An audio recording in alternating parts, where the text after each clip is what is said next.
마을교사 아카데미 입문과정을 시작하도록 하겠습니다. 먼저 인사드리겠습니다. 저는 경기도 교육청 마을교육 공동체 정책과 마을학교 담당 서우철입니다. 반갑습니다.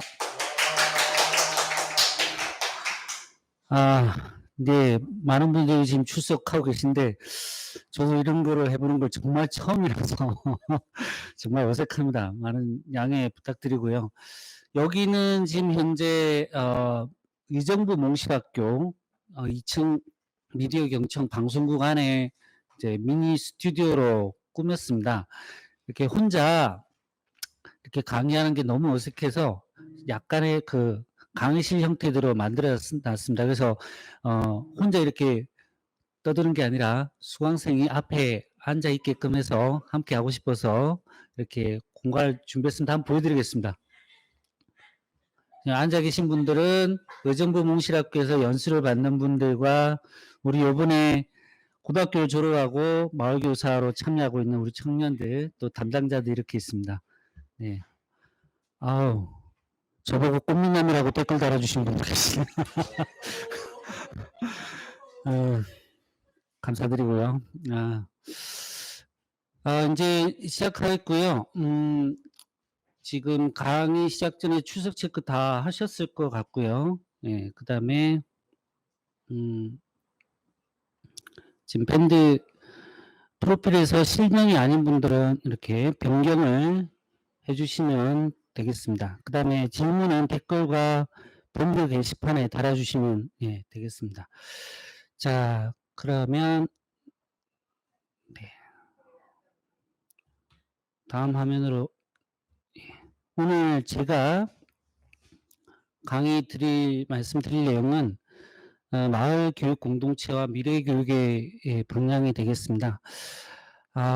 제가 학자도 아니고, 다만 이제, 그동안 6년째 지금 몽실학교 활동을 하고 있는데요. 거기에 경험을 바탕으로 그동안 이제 우리가 추구하는 길이 어떤 길이었는지를 여러 가지 짚어보면서 정리한 내용이라고 생각하시면 될 것 같습니다. 일단은 먼저 그 내용 설명하기 전에 마을교사 아카데미 과정에 대해서 잠깐만 소개하고 이렇게 시작하도록 하겠습니다. 원래 이제 마을교사 아카데미 과정은 작년, 재작년에 학생 주도교육 직무연수가 있었고, 그 다음에 그 작년에 길잡이교사 리더 과정 이렇게 했었는데 교원을 대상으로 하는 연수와 그 다음에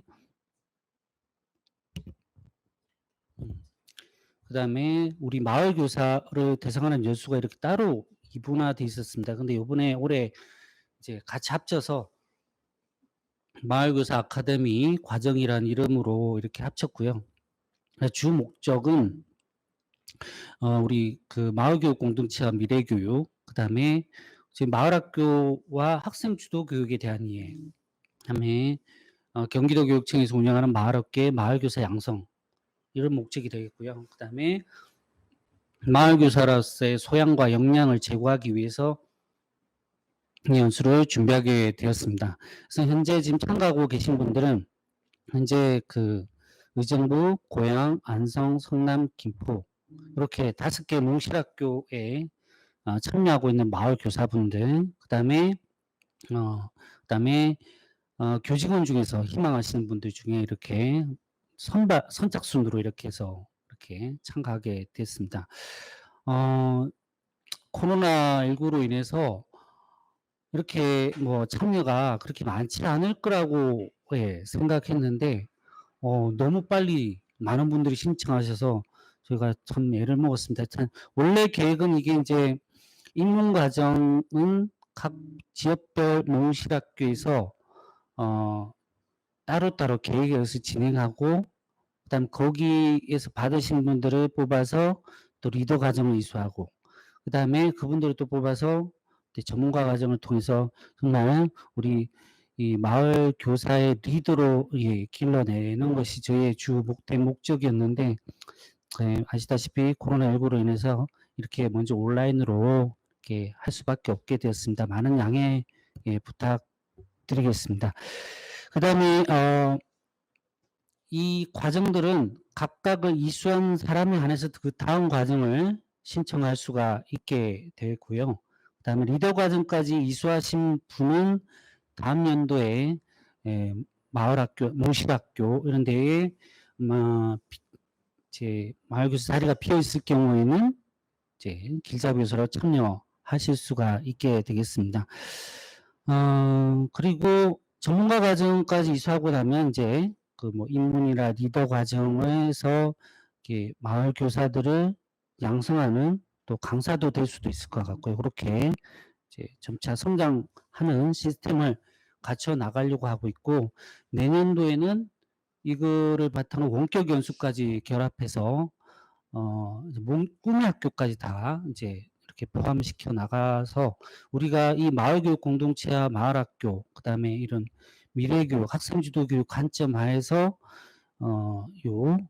이 마을학교의 마을교사로 성장하도록 준비를 이렇게 하겠습니다. 자, 그러면 이제 고까지 마을교사 아카데미 과정을 설명을 드렸고요. 그 다음에 다들 잘 나오시죠? 네. 코로나로 인해서 많은 변화네요라고 또 글도 남겨주시네요. 예, 하실 말씀 있으시면 잠깐 제가 볼 수 있게 글을 남겨주시면 좋겠습니다. 질문도 좋고요. 자, 그러면 이제 일단 마을교사라는 것을 설명하기 전에 먼저 설명돼야 될 게 마을교육 공동체가 설명돼야 될 것 같고, 그 다음 마을학교가 설명돼야 될 것 같고, 마을교사가 설명돼야 될 것 같습니다.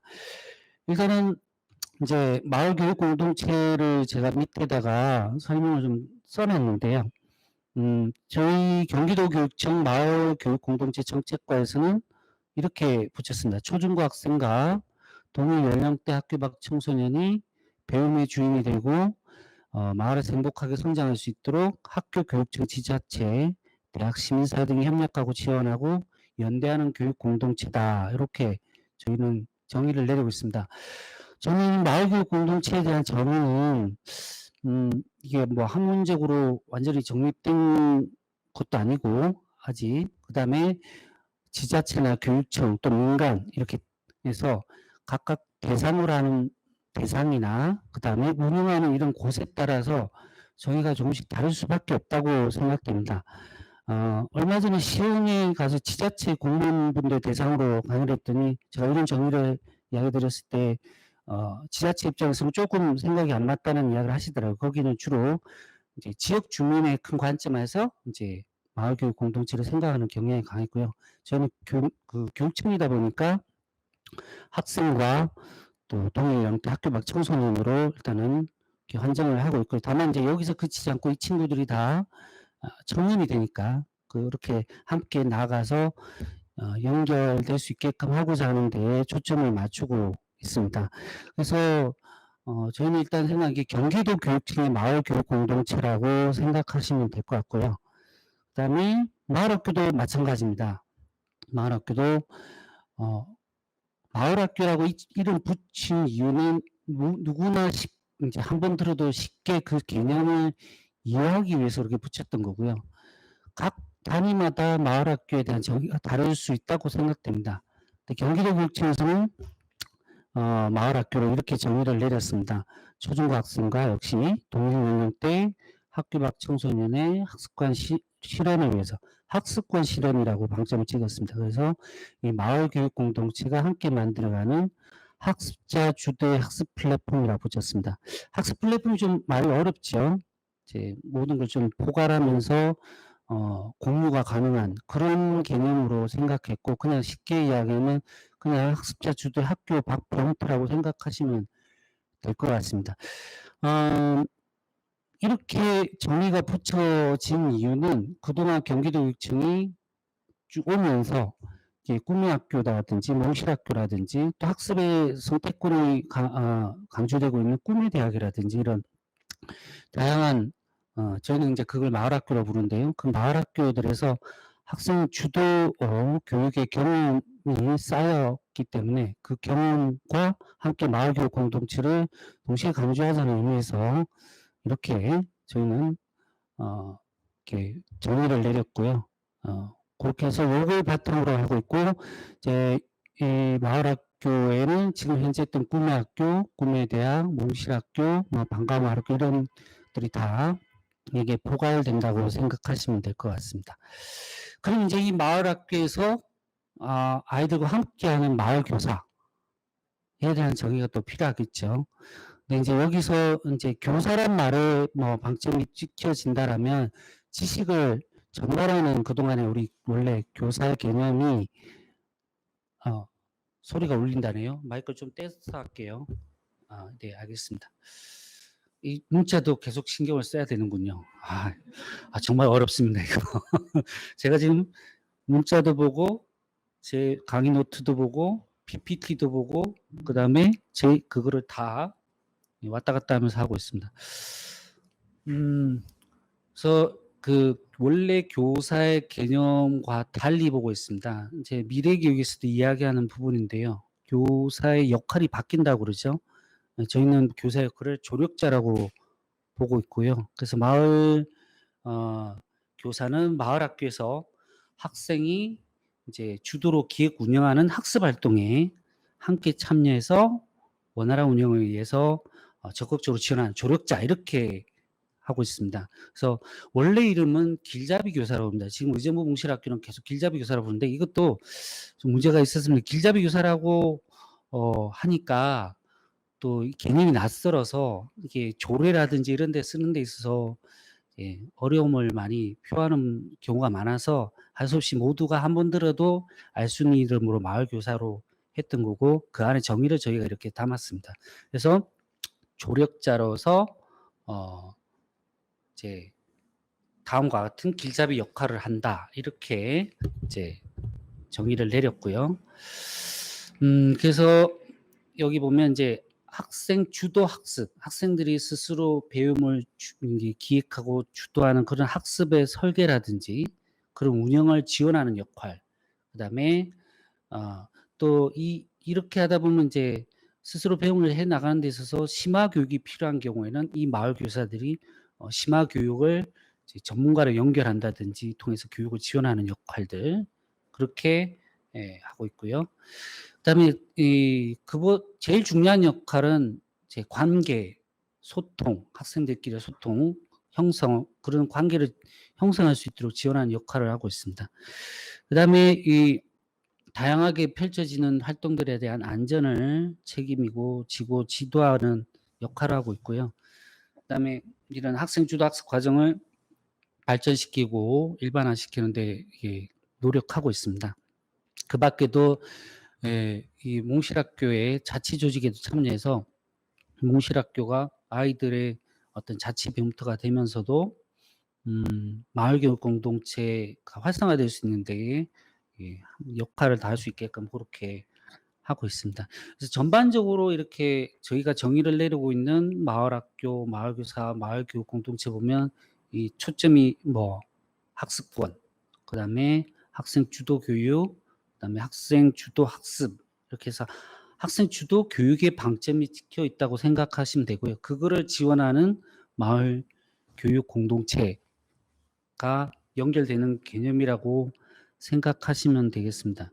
학생 주도 학습이라고 하면 좀 낯설게 생각할 수도 있을 것 같은데 그거는 이제 몽실학교의 청소년 주도 프로젝트 과정이라고 생각하시면 될 것 같고요.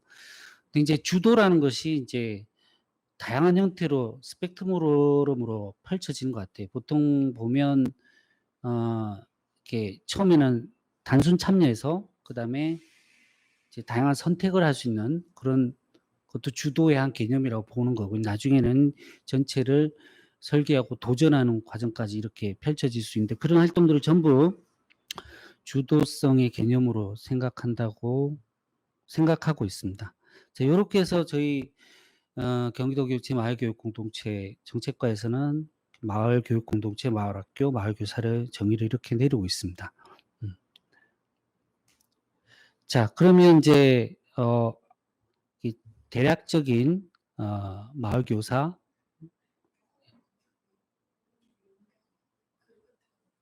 얼굴을 교사 얼굴이 이렇게요? 제 얼굴이 저 위로도 가고 있습니다. 기계가 좋네요. 네.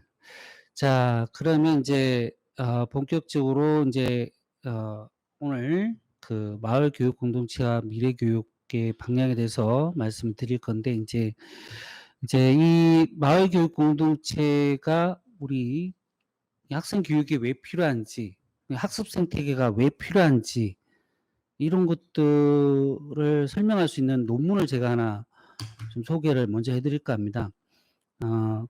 제 원고에도 있는데, 청소년 사회 참여 역량 지수 측정 및 국제 비교 연구라는 논문이 있었어요. 요 논문에 보면 우리나라 학생들이 어떻게 성장을 했는지가 이렇게 나옵니다. 거기 보면 성장한 역량이 사회 참여적인 측면에서 성장을 했는데, 그것에 대한 영향을 줬던 점, 원인들, 그다음에 앞으로 어떻게 해야 되는 점에 대해서 이제 설명하고 있는 건데, 이걸 보면 간접적으로 학생들의 어떤 사회 참여와 그다음 마을 교육 공동체 필요성을 느낄 수 있는 것 같습니다. 여기 보면 이제 종단 연구를 하고 있습니다. 2009년과 2016년을 비교해서 중학교 2학년 학생을 대상으로 이렇게 한국, 홍콩, 대만 학생들을 이렇게 많이 몇천 명씩을 대상으로 이 민주시민 가치 신념, 시민지식, 시민 참여 활동, 그다음에 학교 특성 뭐 이런 거를 가지고 이제 조사를 했어요. 그래서 학생들이 얼마나 이 두 개 연도에 비했을 때 사회 참여하는 역량들이 변화가 있었는지를 보고 있어요. 그래서 여기서 이제 보고 있는 거는 이렇게 유형을 분류를 하고 있습니다. 보시면 가장 좋은 이제 형태가 적극적인 참여형이 되겠죠. 아이들이 교육에 의해서 심리의식도 높고, 그다음에 사회 참여 활동도 활발하게 전개되는 거가는 형태가 적극적 참여형이고, 좀 그보다 한 단계 낮은 단계가 이제 행동지향적 참여형이 되겠죠. 가장 이제 문제적인 형태라면 지적 방관주의자형이지 않을까, 저는 그렇게 생각이 되거든요. 여기 보면 높은 수준의 시민지식인 반면 사회적 참여활동 수준은 낮다고 되어 있습니다. 이런 경우는 어떤 것 같아요? 이런 경우는 여기 앞에 있는 분들한테 한번 물어볼까요? 지적 방관주의형은 어떤 학생들일까요? 주로 지적 방관주의형은 주로 학교에서 뭐 했던 애들이 이런 형태가 많을까요? 공부만 하고, 그죠? 네. 활동, 공부에만 파고들고 이랬던 경우가 많겠죠. 네.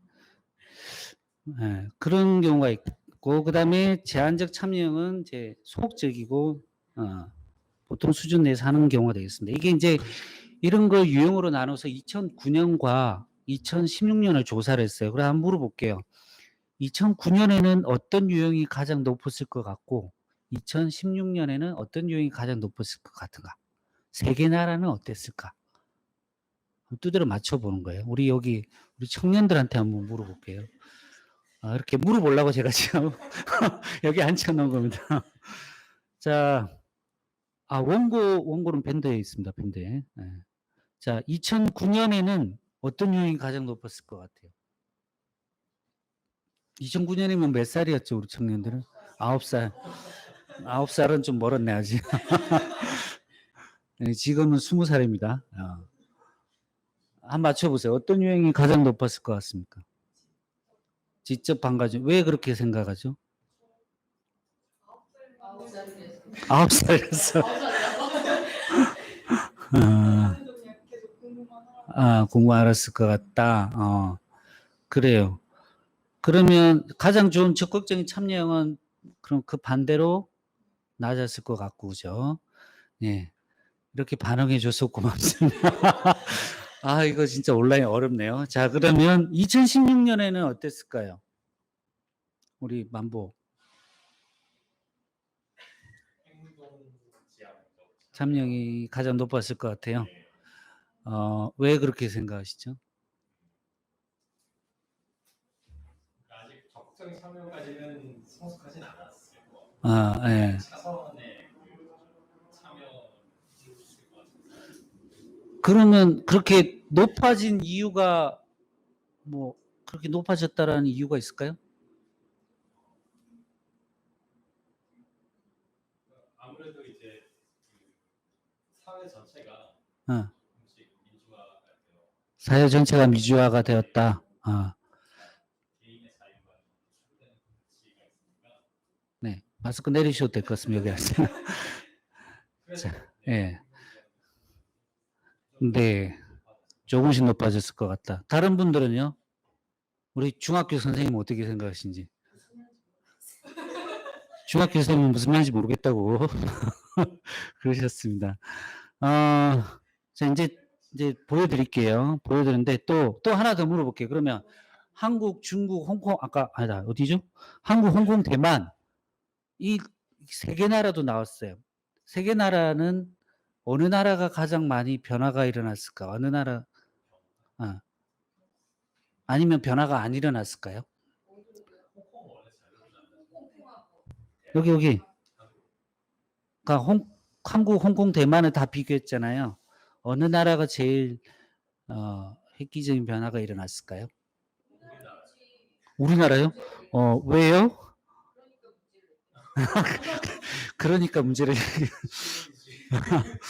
네, 자 정답을 보여드리겠습니다. 여기 보시면서 이렇게 그냥 듣기 지루하시니까 이렇게 댓글로 맞춰보셔도 재밌을 것 같습니다. 자, 정답은 보이시나요? 2009년에는 우리 청년들, 가연이가 말한 것처럼 지적 방관주의자형이 가장 높았어요. 그리고 우리가 가장 바람직한 적극적 유형이 제일 낮았죠. 근데 2016년에 엄청난 변화가 일어났어요. 만보가 예측한 것보다 훨씬 다르게 적극적인 참여형이 일어난 거예요. 놀랍지 않습니까? 우리나라 애들이. 그럼 다른 나라 애들은 어땠을까요? 다른 나라 애들은 이 논문을 보면 거의 변화가 없어요. 우리나라만 엄청난 변화가 일어났어요. 왜 그랬을까요? 현주 선생님, 우리나라니까 문제를 냈겠죠. 이렇게 댓글을 달면 안 되죠. 네. 자, 왜 이런 변화가 일어났을까? 놀라운 성장이 일어났을까? 한번 원인이 뭘까요?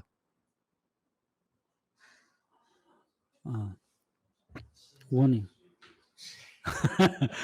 신자유주의?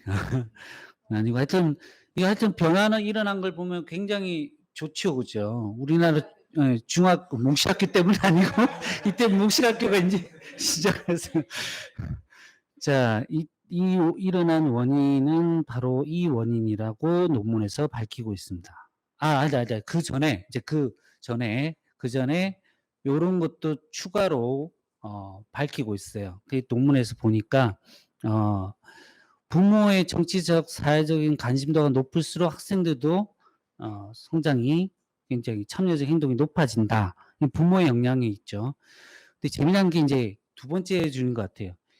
2009년에는 교사의 어떤 참여적 풍토, 태도가 차이가 없어서 의미가 없었는데 2016년에 청소년들의 사회 참여를 높이는데 엄청나게 기여했다라는 결과가 나왔어요. 선생님들이 어떻게 한 거에 따라서 정말 많이 달라졌다는 거죠. 그 다음에 학교에서 지역사회 연계활동을 높일수록 학생들의 또 사회적 참여가 높아졌다고 그렇게 돼 있고요. 학교의 자치성 수준이 높을수록 또 참여적 행동이 높아졌다고 합니다. 이 원인을 이 논문에서는 제가 한 이야기합니다. 이 논문에서 한 이야기입니다. 이 논문에서는 이렇게 이야기하고 있어요. 원인을. 믿거나 말거나 일지 모르겠지만 2015 역량중심 교육과정 덕분도 있고 중학교 2학년이잖아요. 중학교 2학년은 뭘 겪었죠? 자유학기제를 이제 하면서 이게 도움이 됐다라는 거예요. 믿겨지십니까? 우리 청년들은 자유학기제 했죠? 여기는 안 했구나, 아직. 그럼 밑에가 있군요. 우리 여기 20살 청년들은 자유학기제를 경험을 못했다고 합니다. 그 다음에 학교의 지역사회 연계활동이 학대 대수로 이런 경우에 높아졌답니다. 제가 이 논문을 보여드리면 선생님들은 대부분 잘 안 믿으세요. 그럴 리가 없다. 뭐 이렇게 이야기하시면서 했는데 어쨌든 그 수치 데이터가 적은 데이터가 아니죠. 몇천 명을 대상으로 하고 있기 때문에 이게 그렇게 신빙성이 없다라고 할 수는 없는 것 같아요. 근데 이제 이게 이제 저는 이제 여기 자유학기제에 좀 주목을 해봤어요. 몽실학교에 이제 다른 데와 좀 다른 게 어떤 아이는 초등학교 5학년부터 지금 곧 다녀서 지금 고등학교 2학년이 된 아이가 있고 어떤 아이는 중학교부터 해서 지금 대학생이 된 아이가 있고 뭐 이렇게 해서 쭉 애들이 쭉 다니는 아이들이 많습니다. 그런 아이들을 이렇게 접하다 보니까 이 자유학기에 대해서 이제 다양하게 이야기하는 걸 듣게 됩니다. 보통 한 해 졸업하고 나면 한 해 끝나버리는데 이제 얘들은 그렇지가 않은 거죠. 근데 이제 거기서 제가 중학교 1학년 애들하고 자유학기제 이야기해 봤고 그다음에 3학년하고 이야기도 해 봤고 고등학교 1, 2학년하고도 자유학기제를 이야기해 봤어요. 경험하는 아이들한테. 근데 중학교 1학년 아이들은 정말 자유학기제를 그게 도움이 그렇게 안 됐다고 이야기를 하는 경우가 많았어요. 이게 다양한 직업 체험을 하고 싶은데 그런 기회가 많지 않았다라고 이야기를 하는데 중학교 3학년 애들은 갑자기 다른 이야기를 합니다. 그때는 별로 도움이 안 됐다고 생각을 하는데 지금 돌아보니까 그때 활동이 엄청나게 도움이 됐다라고 이야기를 합니다. 그래서 중학교 3학년 아이들이 작년에 프로젝트를 하나 자유학기제에 대한 프로젝트를 했는데 그게 뭐냐면 프로젝트 제목이 자유학기제 성용하기였어요. 그러니까 자유학기제가 좀 잘만 고치면 좋다라고 생각을 하고 있더라는 거죠. 그 다음에 고등학교 1, 2학년들도 경험한 아이들도 좀 비슷한 이야기를 하더라고요. 그래서 자유학기제가 알게 모르게 아이들의 삶에 영향을 미쳤다라는 생각을 하게 됩니다. 이거는 이제 고등학생들이 참여하는 더형 프로젝트의 교육팀인데 이 교육팀이 제목이 이제 세상을 바꾸는 교육팀이었고요. 이 팀의 목적이 현재 교육의 문제점을 파악하고 또 미래 교육을 살펴보면서 미래 교육 지향 원리에 맞게 현재 우리 고등학교 교육을 어떻게 바꿀지에 대한 대안을 토론하고 안을 제시하는 그런 소논문을 써서 이제 발표하는 팀이었어요. 그래서 그때 이제 이 미래 교육 관련 논문을 여러 가지 읽어봤었는데 그때 읽었던 논문에 이제 미래 교육 지향 원리가 4가지가 나옵니다. 이 미래 교육이라는 것은 에듀테크처럼 기술이 발달되는 것이 아니라 4가지가 충족이 될 때 미래 교육이라고 이야기를 한다고 하는데 그게 이제 첫 번째가 배움에서 학습자 주체성을 이야기하는 거고요. 두 번째가 학습의 시공간 확장, 세 번째가 삶과 연계된 학습, 네 번째가 교육 격차 해소 이렇게 됩니다. 그래서 요거를 어떻게 하면 고등학교 교육에 하나씩 접목할 수 있을까? 요거를 토론을 했어요. 그래서 여기 제일 중요한 게 이제 배움에서의 학습자 주체성, 주도성을 갖는 거였는데 이제 이 친구들이 뭐라고 그러냐면 여기서 주도적인 경험을 해보니까 참 좋더래요. 정말 자기가 원하는 공부를 해볼 수 있고 우리 청년들도 그런가요? 해보니까 그죠? 여기 우리 청년들은 몽실학교에서 고등학교로 생활하고 이제 대학생이 된 친구들입니다. 근데 이제 이 친구들 중에 이제 이야기를 한 게 학습자 주도성이 정말 중요하고 강화되어야 되는데 문제는 그게 훈련이 안 돼 있다라는 거예요. 이렇게 주도적으로 기회를 줘도 그렇게 깊게 사고를 하지 못하더라는 겁니다. 그런 경험도 계속 쌓아가고 많이 해봐야 더 이제 더 풍부한 주도성을 발휘를 할 수 있는데 그게 안 돼 있다라는 거죠. 그래서 이 친구들이 그러면 어떻게 했으면 좋겠냐고 물어봤더니 이 친구도 하는 말이 그런 주도성을 쌓을 수 있는 시간들을 정규 교육 시간에 배치를 했으면 좋겠다. 그렇게 어떻게 구현할 수 있을까 했더니 그 친구가 하는 말이 중학교 1학년 때 했던 자유학기제 이야기를 하더라고요. 그때 시험도 없는 상태에서 다양한 활동들을 하면서 자기 생각들을 표현하는 기회들이 많았는데 그 경험이 굉장히 소중했다라는 생각을 했었습니다. 그래서 근데 이제 고등학교에서는 그렇게 한 학기 내내 뭐 1년 내내 시험이 없다가는 안 될 것 같고 그러니까 이 친구들이 한 말이 자유학기제는 아니고 자유요일제 정도. 그래서 수요일 같은 날 오전 내내 그렇게 주도적인 활동을 할 수 있는 시간을 배치해 놓고 이제 오후에는 여기 두 번째 학습의 시공간 학장인 것처럼 이제 우리 학교에 이제 열리진 과목이 안 열리는 과목을 찾아서 다른 학교나 이런 몽실학교 같은 데 와서 학습을 하고 그런 거 학습으로 인정받고 이러면은 참 좋지 않겠냐. 요렇게 이야기를 하더라고요. 그런 이야기를 들으면서 아, 자유학기제가 그렇게 애들한테 참 의미가 있었다라는 생각을 하게 되더라고요. 여기 만약에 이 자유학기제가 원래는 아일랜드의 전환학년제, 그다음에 덴마크의 애프터스쿨렛처럼 중3 고1에 만약에 이제 펼쳐졌더라면 훨씬 더 아이들이 진로를 모색하는 데 도움이 되지 않았을까 생각되는데 그렇게 안 된 게 좀 아쉽죠. 그래도 어쨌든 지금 이게 이 시기에 진로를 탐색하는 시간이 얼마나 필요한지를 아이들은 계속 요구를 하고 있습니다. 어쨌든 그 경험들이 영향을 미치고 있다라는 거를 이야기를 하고 있습니다. 그래서 그런 걸 봤을 때도 자유학기제가 그런 이야기를 제 경험적으로 봤을 때 이제 '아이들의 삶에 영향을 줬겠구나.' 그런 사회 참여 의식을 높이는 데 분명히 어 분명히 도움이 됐을 것 같다라는 생각이 듭니다. 그래서 이 논문에서는 이렇게 이야기하고 있어요.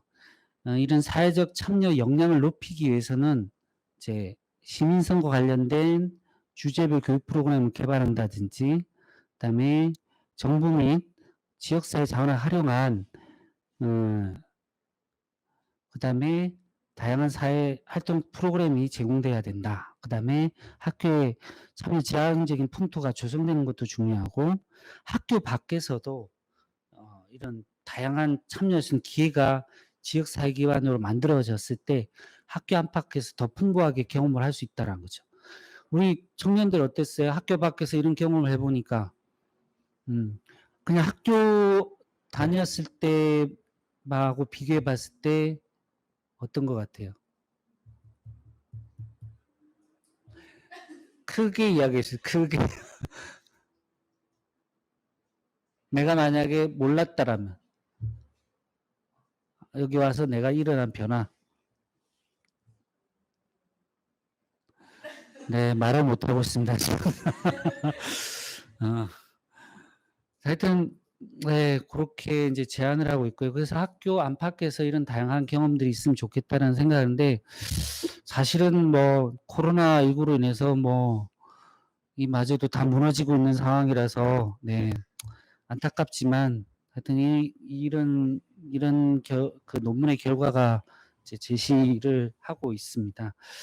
그래서 그러니까 이런 내용들을 바탕으로 이제 이런 사회 참여 역량을 높이는 거 이게 결국은 우리가 말하는 민주시민 육성을 하는 거 아니겠습니까? 그죠? 그래서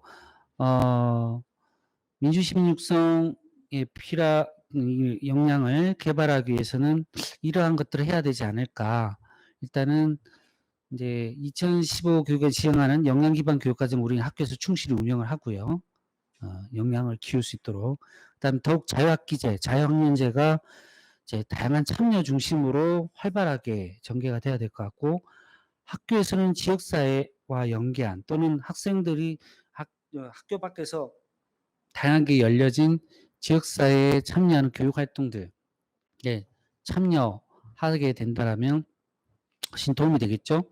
그다음에 선생님들께서 또 의미 있는 이런 잘 참여를 할 수 있게끔 이런 활동을 기획하고 해주는 것도 중요한 역할이지 않을까 생각이 됩니다. 그래서 여기를 보시면 이 논문에도 나와 있겠지만 학교 안에서도 열심히 우리가 아이들에게 이런 다양한 참여 기회를 제공하는 것도 필요하고 또 이 지역사회 학교 밖에서도 이런 것들이 필요하다는 거죠. 그래서 학생 청소년의 성장이라는 공동의 목표를 위해서 협력하는 공동체가 돼서 함께 노력하자.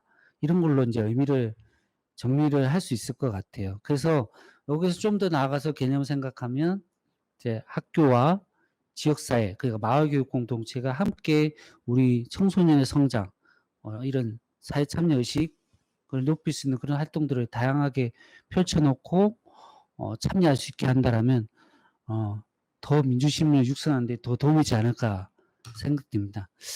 그런 실제적인 대표 사례로 이제 뭐 여러 가지 예가 있을 수 있는데 몽실학교에서는 제일 대표적으로 했던 게 정책 마켓이었어요. 예. 우리의 정책은 우리의 손으로. 예. 학생들이 자기 삶에 기반한 정책을 직접 만들고 제안하고 정치인들한테 그렇게 판매하고 그거를 또 실제로 입안될 수 있게끔 그렇게 하는 활동들이었어요. 근데 이거는 갑자기 튀어나온 건 아니고요. 광주에 시민정책 마켓이라는 게 열리고 있더라고요. 올해도 했을 것 같아요. 5.18 그 광주시 그 금남로 행사에서 시민들에게 그다음에 정치인들에게 전국의 우수한 정책들을 초청을 해서 그거를 이제 판매를 하죠. 공유를 하고 그러면 정치인들이 그 정책을 구매해서 자기 구, 시에 적용하는 그런 걸 해보자라는 어떤 활동들이었습니다. 요게 이제 그때 저희 몽실학교가 그때 광주로 초청되어서 가서 이렇게 판매를 해보니까 참 재밌더라고요. 그래서 이거를 아이들하고 하면 재밌겠다 싶어서 이제 올라와서 몽실학교에서 이제 정책 마켓을 하게 된 게 몽실 정책 마켓이었습니다. 근데 이제 처음에 이제 정책 마켓을 하자고 이제 했는데 아이들은 정책을 잘 못 내더라고요. 정책이 너무 어려운 거예요. 말도 어렵고 애들 보고 좀 뭐 내보라고 했더니 그냥 민원, 불만 사항 뭐 그런 정도밖에 안 되더라는 거죠. 그래서 아이들의 사고는 자기 그 생활 바운더리를 벗어나기는 어려웠습니다. 그거를 좀 더 넓은 범위 수준으로 사고를 높일 필요가 있었어요. 그래서 쉽지 않더라고요. 처음엔 그걸 어떻게 높일까? 일단 애들 말하는 것도 쉽지 않은데 정책이라는 거를 고민해서 이제 보다 많은 사람들한테 도움이 되는 정책으로 이끌어내기까지는 쉽지는 않더라는 거죠. 어쨌든 출발은 이렇게 이제 생활 주변에서 이제 자기 생활 주변에서 우리 청소년들의 삶을 불편하게 하고 있는 점들을 이제 찾아봤었고요. 그런 다음에 좀 이거를 좀 더 확산적 사고를 할 수 있게끔 질문들을 좀 만들어내서 구조화를 했었습니다. 이게 인제 저희가 이름 붙이기는 6단계 이제 질문지라고 이렇게 했는데요. 요게 좀 아이들한테 주요했어요. 별거 아닌 것 같은데 저희는 이 학교 선생님들과 마을 교사들이 굉장히 토론을 통해서 이 6가지를 만들어 냈고 해마다 정책 마켓 실시할 때 요 폼으로 해서 이제 각자 정책을 하나씩 뽑아서 연구하고 또 더 개발하고 이렇게 하고 있습니다. 일단은 처음에는 이제 자기 생활에 불편한 점을 찾고 두 번째는 이제 그거를 가지고 개인적으로 이제 해결할 방법을 생각해 보게 하는 거죠. 보통 아이들은 요 2단계에서 되게 멈추죠. 근데 이제 거기서 인제 한 단계 더 점프를 합니다. 그 정책들이 현재 자기 불만에서 해결이 되는 게 아니라 보다 많은 사람들한테 도움이 되려면 이 정책이 어떻게 발전돼야 될까? 요렇게 질문을 던졌습니다. 요때 아이들은 사고가 확장이 일어나더라고요. 자기만 생각하지 않게 되고 이런 질문들이 굉장히 의미 있게 다가가더라고요. 그때부터 계속 고민을 하게 되는 거죠. 그렇게 하다 보니까 이제 다양한 방식들이 나오고 생각들이 나오죠. 그다음에 다른 시도의 유사 정책, 다른 나라 유사 정책도 찾아보게 되는 거고 또 거기서 더한 아이디어도 찾아내고 그러면서 인제 문제 해결을 찾아냈고요. 거기서 인제 장단점을 또 찾아보겠어요. 장점은 이제 두고 단점을 그러면 그다음 단계는 해결하는 방법을 찾아보자. 보통 그다음 단점을 해결할 때는 그냥 아이디어만 되는 게 아니라 법이라든지 제도라든지 시스템적으로 바뀌어야 되는 부분들이 이렇게 많이 나오더라고요. 그래서 인제 고거를 통해서 인제 예 이제 정책을 만들어내고 했었죠. 그렇게 해서 이제 사고의 폭을 넓혀 갔었습니다. 이렇게 해서 우리 친구들이 만들어냈던 정책 마켓의 자료집이에요. 요 제목만 봐도 그냥 근데 이건 둘째 때 정책 마켓 자료집이에요. 첫 해 때는 청소년 주변의 문제를 고치는 정도였고, 두 번째부터는 몽실학교의 그 주제가 있었어요. 주제 중심 교육 과정이었습니다. 그래서 이때 주제가 다름과 어울림이었거든요. 그래서 다름과 어울림, 다름이 어울리는 세상을 만들기 위한 정책, 이렇게 주제를 가지고 했더니 이제 뭐 이 친구들이 뭐 성차별 문제라든지 인종차별 이런 쪽으로 사고가 들어가고, 그다음에 뭐 노동 문제 이런 데까지 가더라고요. 그다음 환경 파괴 이런 부분까지. 그렇게 해서 이제 정책을 범위를 넓혀갔죠. 그래서 나왔던 정책들을 여기 보면 이제 그 인종차별, 국가 뭐 차이로 인한 뭐 이런 문제가 나오니까 주로 꽂히는 질문들이 난민 문제로 가더라고요. 그래서 우리나라에 그때 당시 난민들이 들어오고 있었거든요, 제주도에. 그래서 난민들을 이제 차별하지 말고 난민을 어떻게 받아들여서 이제 도와줄 것인가, 이런 정책들을 만들어냈어요. 그래서 여기 보면 난민 의료 보호료금 보장 정책, 그다음에 난민 그 뭐 교육권 뭐 이런 정책들, 이런 것도 이 친구들이 제안한 거고요. 이제 정책 자료만 제안한 게 아니라 뭐 필요한 예산, 해결 과제, 그다음에 다른 나라의 사례, 타 시도의 사례 이런 것도 조사를 하는 걸 봤고요. 그다음에 심지어는 이제 조례까지 한번 이렇게 엉성하지만 만들어 놨어요. 예. 재밌는 정책 제목도 넣었어요. 여기 보면 난민 해가지고 이런 정책도 이름도 재밌게 붙여가지고 이렇게 했었습니다. 일자리 센터를 만드는 거였죠. 그래서 이런 정책들을 이 친구들이 만들어내서 이제 판매를 하는 거죠. 요때 이 보면 버스 신호등이란 정책인데, 이 지금 설명을 듣고 있는 부분은 도의회 교통 관련 쪽 그 상임위에서 하시는 도의회 의원분이십니다. 이 친구가 제안한 정책은 버스 신호등이라고 그래서, 지금 우리 보면 버스 정류장에서 보통 몇 번 버스가 오는지를 이제 파악하는 정도의 시스템이 있는데, 이 친구가 주목한 것은 버스를 기다리는데 지나가 버리는 경우가 많더라는 거예요. 특히 시골에서. 그래서 버스 정류장에 도착해서 자기가 그 버스를 기다리고 있다라는 신호를 그 버스에 해준다라면 그렇게 지나치는 경우가 없지 않겠냐, 이렇게 이야기를 하는 거예요. 그래서 처음에는 그렇게까지 해야 돼? 뭐 이렇게 생각을 했다가 그게 좀 실효성 있는 것 같다, 이렇게 해서, 또 그게 실현 가능성이 있는 게 이미 버스 정류장과 버스와 통신이 되고 있잖아요. 그거를 조금만 개조를 하면 될 것 같은 거예요. 그래서 이 친구가 버스 정류에서 그렇게 버튼을 누르면 그 버스에 전달이 돼서 탈 수 있게 이렇게 한다라는 거였는데, 요걸 정책을 제안하고 있고 이 도의회 의원분이 굉장히 유심히 듣고 있더라고요. 여기서 끝나는 줄 알았어요. 근데 끝이 아니고 이 친구가 제안한 정책이 경기도청에서 받아들여졌어요. 네, 굉장히 의미 있는 거죠. 그래서 여기 어떻게 했냐면 조금 달라요. 그거는 어플로 다 해결하는 거였습니다. 이렇게 표시를 하면 그 버스에 전달이 되는 식이었죠. 물론 이 친구의 정책을 도청이 뺏겨갔는지 안 뺏겨갔는지는 알 수는 없어요. 알 수는 없지만 어쨌든 아이들의 생각이 그렇게 미치고 영향을 주고 있다는 면에서, 또 그 친구가 이걸 알았을 때 얼마나 기뻐했겠습니까, 그죠? 그런 것들이 나온 거죠. 그래, 우리 아이들이 이렇게 사회 참여 의식을 가지게 될 때 우리의 삶이 변화될 수가 있는 거죠. 이분도 도 의원이시네. 예.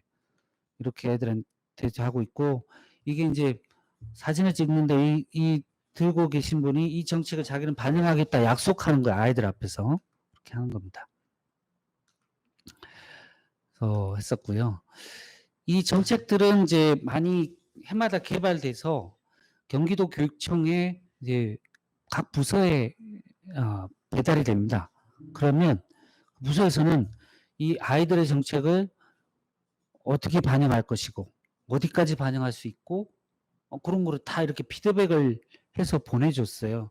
이 피드백을 받아본 친구들이 정말 좋아했죠.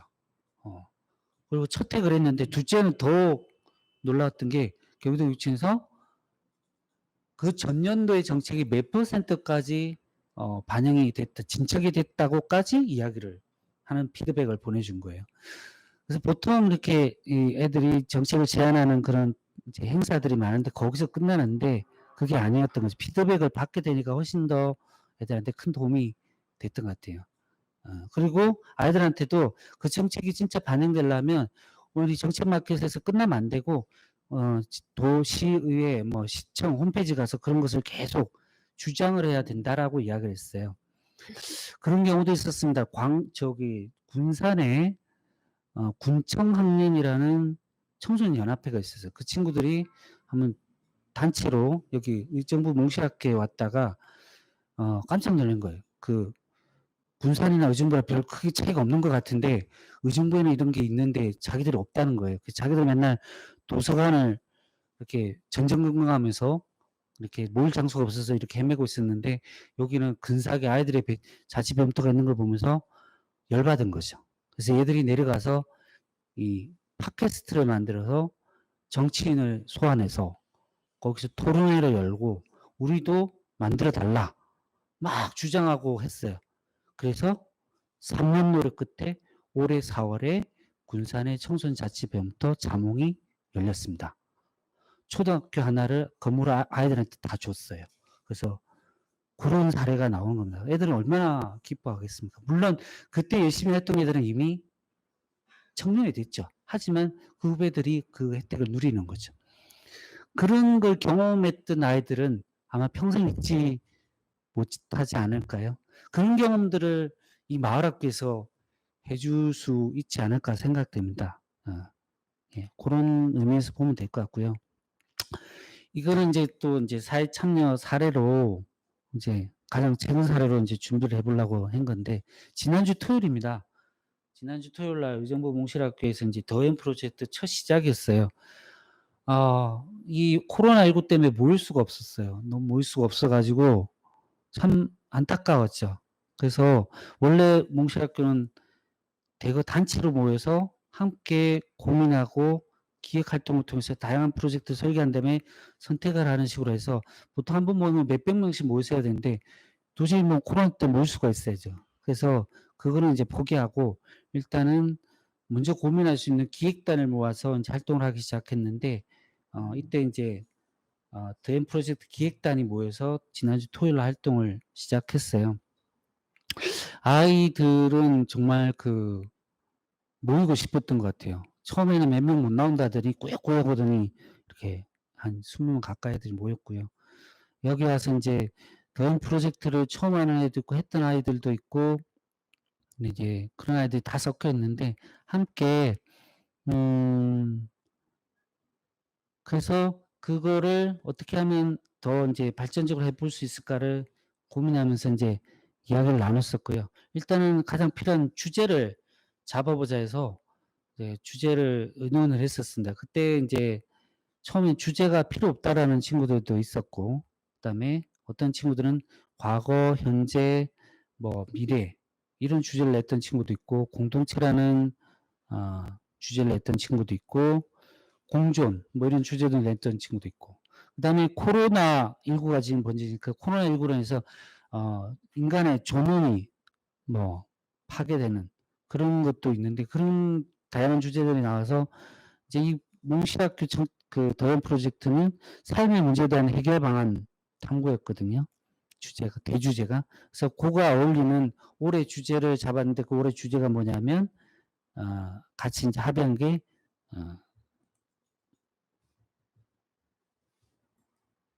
코로나19가 존엄으로 이렇게 정했습니다. 그래서 이 주제하에서 뭐 컴퓨터, 국제부터 해가 다양한 보건 이런 자기들이 희망하는 분야별로 이제 이 주제와 관련된 또 소주제를 도출을 하고 그 소주제에 관련된 삶의 문제에 대한 해결 방안 탐구 주제로 연구 활동을 한 다음에 올해 연구를 하고 활동을 진행해 나가기로 했습니다. 요렇게 이런 사회 참여 의식들을 이런 활동을 통해서 키워낼 수가 있었던 것 같아요. 그래서 이런 활동들이 마을학교에서는 아무래도 국가교육과정에 제한이 없기 때문에 다양하게 할 수 있는 것 같아요. 그래서 그 교육활동의 주 내용은 이 삶의 문제를 해결하는 방식들이 많고 학생들이 작은 단위로, 작은 소규모 단위로 같은 관심사를 가진 친구들이 모여서 같이 고민하고 또 그거를 이 마을 교사들이 함께 같이 고민해 주고 그렇게 하는 과정들이 펼쳐지는 게 이 청소년 주도 프로젝트, 그러니까 학생 주도 학습의 활동이 이렇게 되겠습니다. 자, 자, 이제, 그 원래 주 강의 주제가 이제 마을 교육 공동체 미래 교육의 그 방향이었죠. 이제 여기 지금 제가 화면을 다시 PPT로 보여드리겠습니다.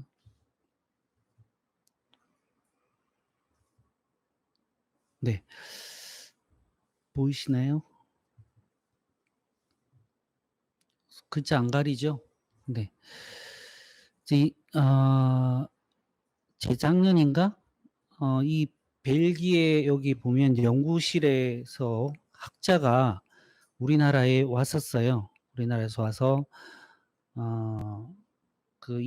이 학습공원을 주장했던 그 학자가 와서 이제 강의를 하고 갔던 적이 있고, 이분이 꿈의 학교랑 몽실학교를 방문하고 갔었습니다. 이분들의 주장이 뭐냐, 2030년에 미래학교는 이렇다라고 이야기를 했던 거죠. 거기서 이제 제시했던 모습들은 뭐냐면, 예를 들어, 지금처럼 학교는 이제 연령에 따라 나누는 것이 아니라 2030년에는 마치 공원처럼 다양한 배경을 가진 사람들이 어울려서 서로가 서로에게 배우는 장소가 되는 것이 미래 학교가 된다고 합니다. 그리고 그래서 그걸 학습공원이라고 하고 있고요. 이 학습공원에서는 지역사회와 깊이 연결되는 지역 기반 협력 공동체라고 하고요. 학생들은 여기를 통해서 이제 지역 사람들과 함께 관계를 맺고 소통하고 그렇게 하는 거죠. 그리고 여기서는 이제 다양한 프로젝트 기반 활동들이 진행이 되고 있고요. 여기서 교사의 역할은 프로젝트 개설자, 그다음에 프로젝트 지원자가 되는 거고요.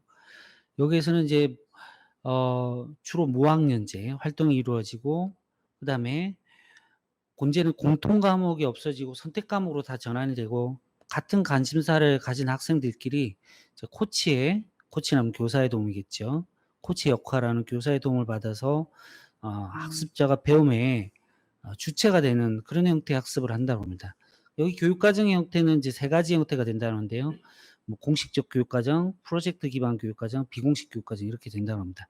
이 공식적 교육과정은 국어, 수학 이렇게 필수적으로 배워야 되는 거고 대부분은 이제 프로젝트 기반 교육과정에서 실생활 문제 해결 방식의 교육과정이 된다라고 하고 있죠. 그래서 이런 미래학교의 모습은 이제 그 미래학교가 성공하기 위해서는 이 지역 공동체 내에 사람들이 더 많이 참여해서 이런 학습공원을 책임지고 나갈 헌신 공동체가 커져야 되고 사이즈가 커져야 되고 많이 만들어져야 되고 중앙정부의 역할은 줄어드는 것이 이제 미래학교 모습이라고 그럽니다. 딱 보니까 지금 저희가 이 마을학교에서 구현하고자 하는 모습하고 비슷한 거죠.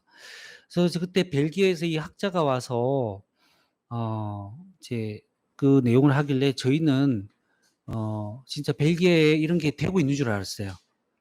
근데 저는 영어가 안 되지만 우리 솔방울 쌤이 영어를 해 보니까 벨기에에서는 되고 있는 게 아니라고 합니다. 그냥 하나의 가상적인 이론일 뿐이고 저희가 이제 이렇게 만들어 가고 있다고 하니까 자기들이 생각한 바를 벌써 구현하고 있다라는 측면에서 굉장히 좋게 생각을 하더라고요. 미래의 학교는 이제 이렇게 변화되어 가지 않을까. 그 학교와 학교 밖의 경계도 분명히 사라지게 되는 것 같고요.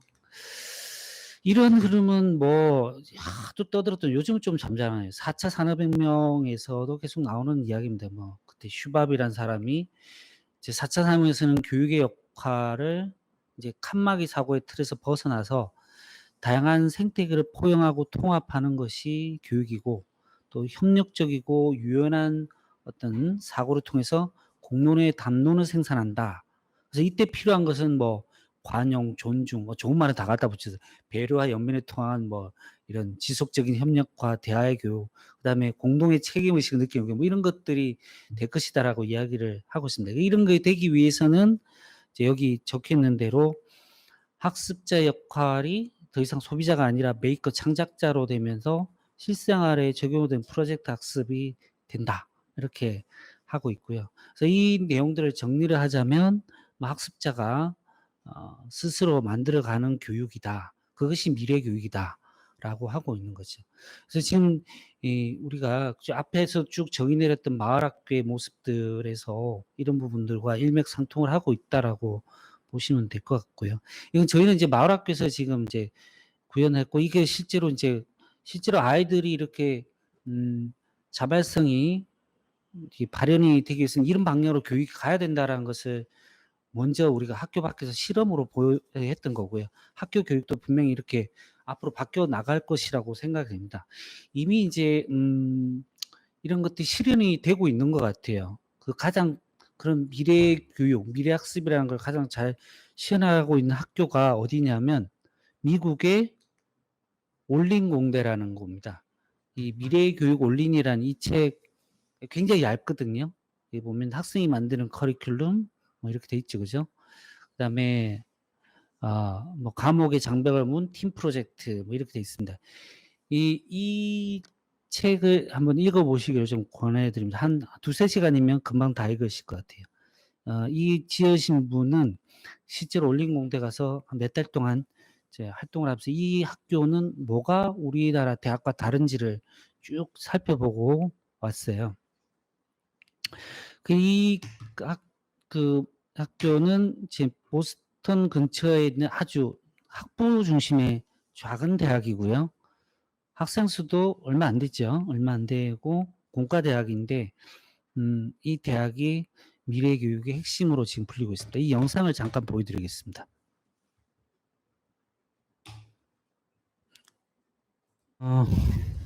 예. 잠깐 영상에서 간단하게 소개되었는데요. 이 학교에서는 인제 이런 뭐 그 대부분의 졸업생들이 다 뭐 구글이나 마이크로소프트나 이런 데로 취직이 된다고 그럽니다. 그 회사에서 서로 데리고 가려고 하는 거죠. 그게 그 비결에는 이 학교의 교육 방식이 좌우를 하는 것 같아요. 일단 여기 보면 재미난 교육 방식이 많이 있습니다. 일단 보면 여기 대학생들도 있지만 인제 뭐 교수들도 자유롭게 새로운 과목이나 이런 거를 개설이 가능하고요. 별도의 학과가 없고 어떤 과목을 하나 만들려고 하면 먼저 학생들과 교수들이 논의해서 파일럿 형태로 이렇게 만드는 방식도 하고 있다고 그러고요.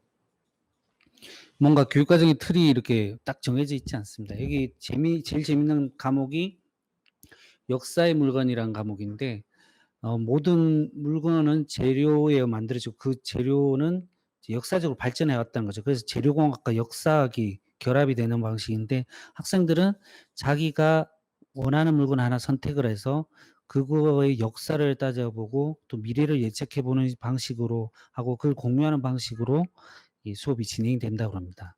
이런 과목부터 해 가지고 학생들은 한 학기에 1-2개 프로젝트에 참여를 하고 있고요. 그다음에 자발적으로 팀 프로젝트로 하고 있고 교사 역할이 바뀌는 거죠. 그래서 교사 역할이 코치 또는 프로젝트 매니저라고 이렇게 하고 있습니다. 그래서 음 평가하는 것이 아니라 프로젝트 성공의 만이 아니라 실패에서도 배울 수 있게끔 그렇게 하고 있고요. 그런 면에서 교사 역할을 굉장히 바꿔갈 것을 강조를 하고 있다고 그러고요. 교육의 본질은 배움에 집중할 수 있게 하고 있습니다. 학점에 대해서는 그냥 수단일 뿐이지 의미가 있다라고 생각하지는 않고요. 그다음에 의미 있는 내용들이 많죠.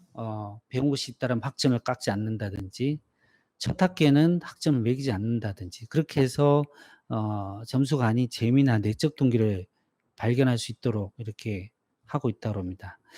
그다음에 그 내적 동기를 끌어올리기 위해서 3가지 학습 환경을 만드는데, 먼저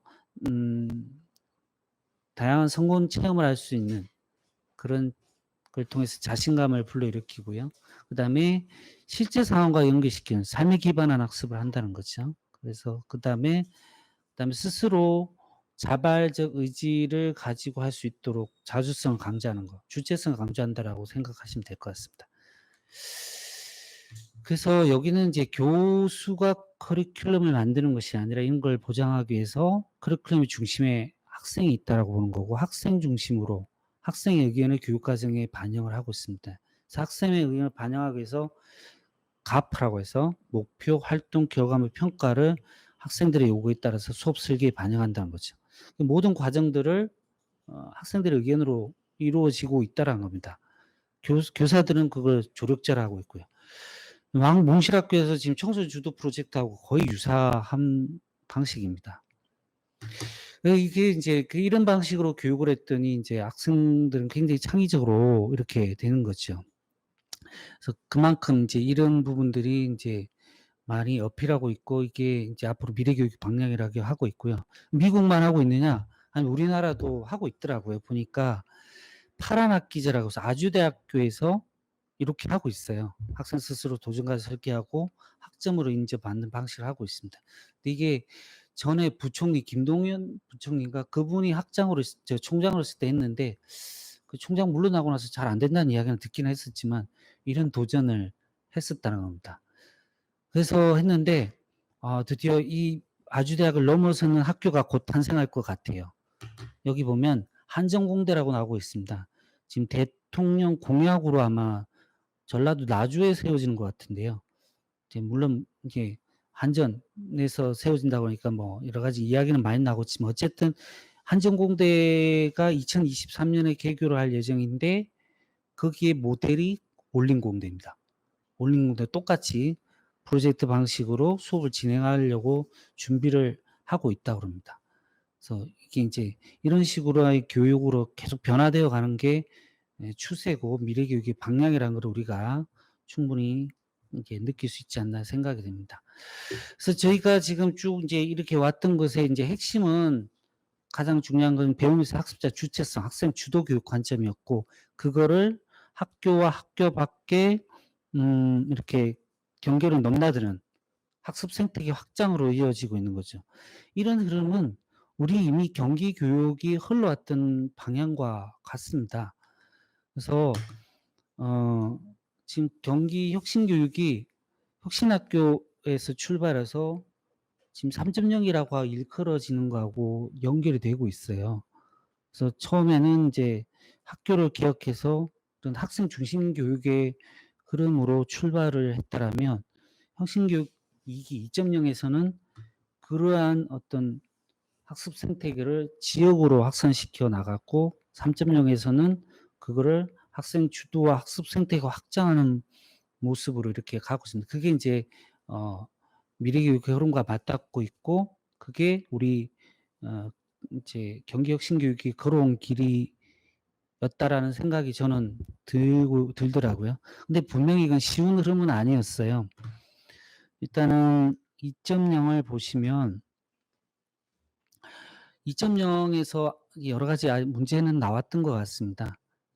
물론 먼저 그 시도했던 점은 학생을 중심이 되고 그 학교 중심에서 혁신교육의 장을 학교 밖 마을 지역으로 확장했다라는 그런 이제 도전이 있었기에 어떤 자발성을 어떻게 이끌어내는지를 느낄 수 있었던 거고, 그거를 지역과 함께하는 교육 시스템을 구축했다는 데서 큰 성과를 낳았던 것 같아요, 2.0에서는. 근데 이제 이 과정에서 학교의 공감대를 이끌어내는 데는 어려움을 겪었던 것 같습니다. 그다음에 왜 학습 생태가 확장돼야 되는가에 대해서 다들 그 답을 찾기가 쉽지를 않았던 것 같아요. 요런 걸 바탕으로 3.0에서는 이런 흐름들을 가지고 돌아봤죠. 3.0에서 그래서 지향할 바를 이렇게 정하고 있습니다. 그동안 혁신 교육이 앞을 보고만 갔다라면 이제는 돌아보고 반성을 해보면서 개선 발전시켜야 될 부분은 계속 발전시키고 미완의 부분은 또 해결하는 그런 과정을 통해서 미래교육으로 지향하자는 것이 3.0이라고 이제 하더라고요. 그래서 3.0에서 가장 중요한 그 포인트는 모든 학교에서 혁신학교 운영을 실현하고 혁신교육 생태계 구축하는 거고요. 그 추진 방향을 보면 첫 번째가 기본에 충실하게 교육까지 집중하는 거고 이제 더 나아가서 학생 중심 학생 주도의 교육 시스템으로 구축해 나가야 된다는 게 방향성이라고 할 수 있을 것 같습니다. 이런 과정 속에서 이제 마을 교육 공동체 정책과 연관되는 부분들을 찾아보면 학생 중심, 학생 주도의 교육 시스템, 그다음에 교육 생태계 확장 이런 것들이 다 미래 교육과 연결되는 부분들이 아닌가 생각이 들고요. 그래서 그동안 저희 그 마을 교육 공동 정책들이 흘러왔던 방향은 요런 부분들을 구현해내려고 노력을 해왔었습니다. 그래서 구매학교나 구매대학이나 몽실학교 같은 경우는 학교는 좀 독특해져 있었지만은 학생 중심 학생 주도 교육 시스템을 마을 지역 연계로 이렇게 해왔던 거고요. 예, 그렇게 노력해왔다는 점에서 이제 미래교육과 연계시키려고 노력했던 부분인 것 같아요. 근데 다만 이제 이런 것들이 학교 교육과 단절되는 어떤 문제점들을 나았기에 이런 혁신교육 3.0이 지향하는 바를 담아내는 새로운 정책들이 예, 필요하다고 그래서 저희가 좀 새롭게 또 정립의 과정을 이렇게 거치게 되었습니다. 그래서 제일 먼저 했던 것이 마을교육 공동체에 대한 정의부터 생각했습니다. 그래서 저희한테 들어와 있던 것은 마을이라는 개념도 있지만 그보다도 학생이 중심이 되고 주도하는 그런 교육의 개념을 더 중요하게 생각하고자 했습니다. 그래서 처음에 2015년도에는 마을교육 공동체를 마을을 기반하고 마을을 통하고 마을을 위한 이런 교육의 개념이 정의가 이루어졌더라면 그 다음에는 이제 그는 꿈의 학교나 몽실학교 같은 게 통해서 학습의 주체가 청소년이 될 수 있다라는 그런 의미에서 좀 더 마을교육 공동체 정의가 청소년들의 포커스가 맞춰지기 시작했습니다. 2016년도에 청소년들이 주도하는 흐름으로 정의가 반영이 되기 시작했습니다.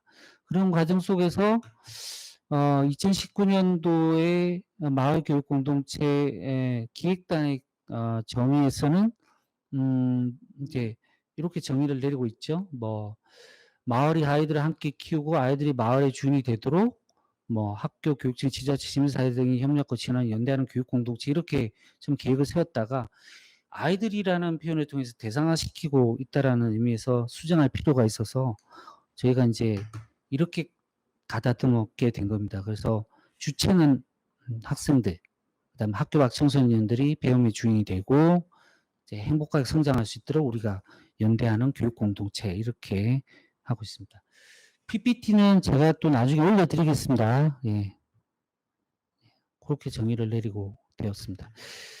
그리고 이제 그 학생 주도 교육의 이론적 배경도 저희한테 필요했습니다. 왜 학습 생태계를 확장하게 해야 되고, 그런 이론의 근거, 그 다음에 왜 필요한지에 대한 어떤 정당성, 이런 것들에 대해서, 이제 찾고자 저희가 이제 나름대로 또 연구를 많이 해봤어요. 그래서 이런 책들 속에서 그런 학생 주도 교육에 대한 어떤 정당성을 좀 이론적 배경을 이렇게 찾아보게 되면서 학교 교육과 마을 이 학습 생태가 확장되는 부분은 결코 분리될 수 있는 문제가 아니라는 생각을 결론을 얻게 했었던 거죠.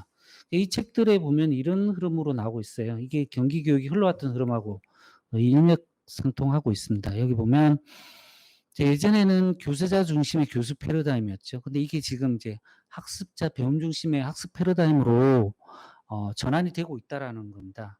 그래서 교수 패러다임에서는 이제 학습자가 교육의 대상이죠. 주체가 아니고.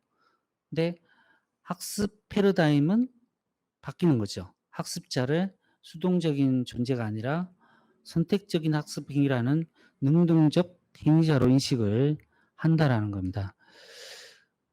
그래서 근대 공교육 제도를 만들어낸 것이 이제 그런 교육주의의 철학이었다라면 이제 이 바뀌어가는 학습주의는 이제 이런 어떤 학습 자발성, 주체적 학습 활동을 정당화하는 교육 철학이 되는 거죠.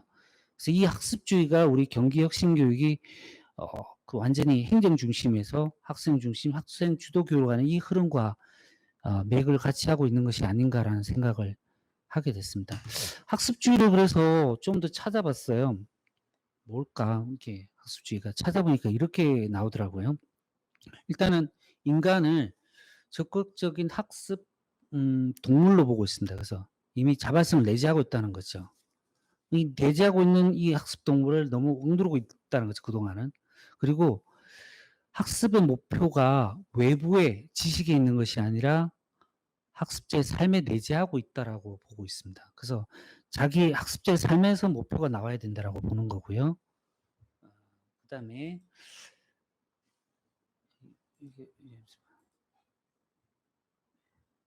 이게 이게 어떻게 하면 지워지지?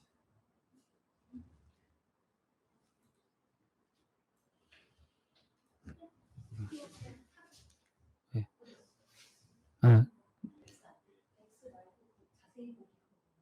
잠깐만, 예, 자세하네요, 이게. 예.